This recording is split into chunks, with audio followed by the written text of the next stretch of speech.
Why did European imperialism result in decolonization? Imagine a time when European countries expanded their reach across the world, controlling vast territories and resources. This period of imperialism shaped the modern world in many ways. But what caused these colonies to gain independence and break free from European rule? Let's explore the main reasons behind this major shift. First, European countries were driven by economic motives. They wanted to access raw materials like rubber, oil, and minerals, and find new markets to sell their goods. But after World War II, maintaining these colonies became very expensive. European nations faced economic hardships at home and realized they could benefit from trade without the costs of running colonies directly. They started to favor free trade agreements and economic cooperation instead of controlling distant lands. Second, the military and political strength of European powers weakened after the war. Countries like Britain, France, and the Netherlands had fought hard but suffered heavy losses. Their armies and resources were drained.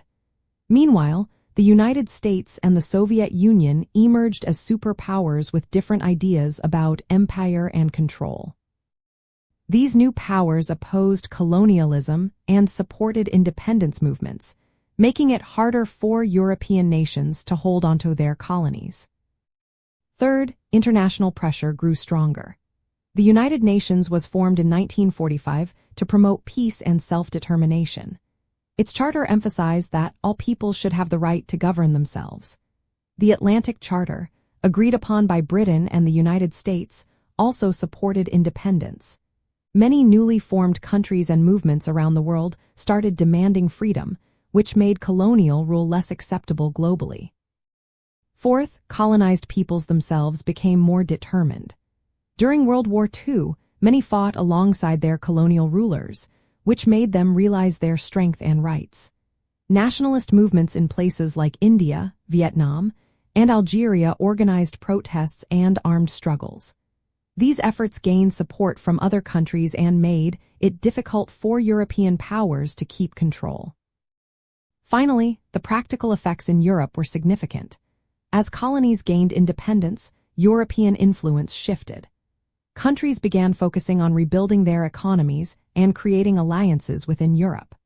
This led to the formation of organizations like the European Coal and Steel Community, which later became the European Union. This new focus on cooperation marked a move away from colonial dominance toward a more integrated Europe.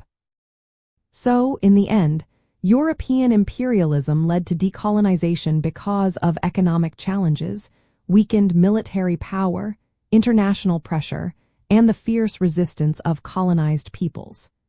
These factors combined to reshape the world and Europe's role within it.